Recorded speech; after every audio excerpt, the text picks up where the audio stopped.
Hello and welcome to another video of Wise Interactive Learning. So in the previous video, we have seen what is the mathematical representation of derivatives, right? And since we know that there is a mathematical representation of derivatives, we can see that there are numerous applications in order to how to use derivatives. So one of such derivatives is understanding the physical meaning of what are derivatives, and in that we have the first concept of the rate of measure. So what is necessarily rate of measure of derivatives, or rather where it is used? So let us say that we have a quantity A. So quantity A is nothing but distance, and if we take quantity B as time, so if we want to take out the derivatives, it is necessarily going to mean that the change in distance upon change in time is going to be a dy upon dx, isn't it? Or rather the derivative. But from a formula we know that distance is nothing but speed into time.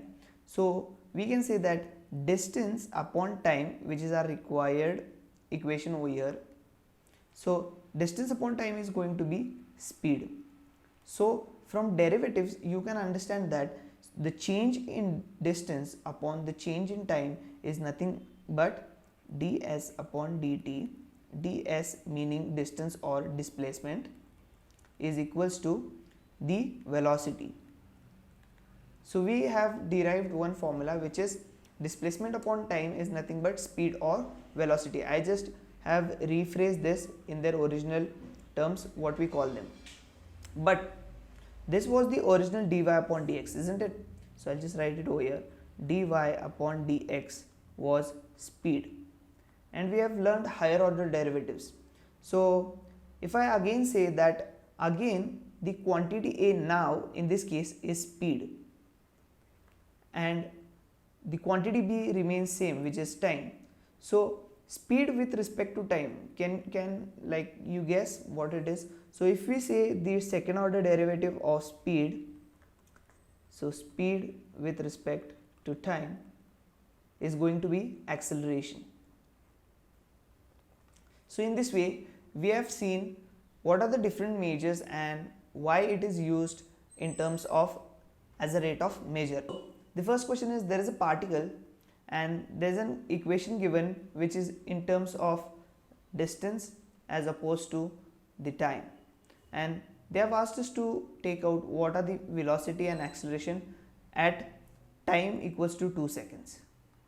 So immediately we can say that ds upon dt, since we are derivating it with respect to time, it is 4t plus 5, but we need the exact velocity over here at 2 seconds. So immediately you can say v is equals to 4 times 2 plus 5, so 8 plus 5 is 13, so 13 units per second. So this is going to be our velocity. Now again, since we know that v is equals to 4t plus 5, if we differentiate it with respect to time, we are going to get acceleration, and this is your acceleration. So it is very, now we have been given a question where a car is moving from a certain example.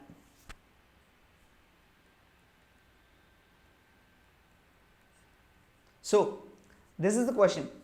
It says that a car is moving along a road with the following equation, where s is nothing but distance and t is nothing but time, but we have to find out two quantities again, which are velocity and acceleration. But there is another trick given over here which says that you have to tell what is the relationship between the velocity and acceleration. So in this case, first we will differentiate the given equation with respect to time. So ds upon dt, we have 9t square plus 4 times 2t plus 2 plus 0, but the time is given as 3 seconds. So if we take t equals to 3, we have ds upon dt, which is nothing but velocity, equals to 3 times 3 squared, 9 times 3 squared, sorry for that, plus 4 times 6 plus 2. So this will be 9 times 9, which is 81. 81 plus 24 is 105 plus 2. So 107 we have. Just keep in mind that v is nothing but 9t square plus 8t plus 2. Now again we have to differentiate v with respect to time in order to find out what is the acceleration. So now you have 18t plus 8 as your acceleration, and if you take this as acceleration, you have acceleration as 8 times 3 plus 8. So 54 plus 8 we have 62. And now you need to tell what is the relationship between velocity and acceleration.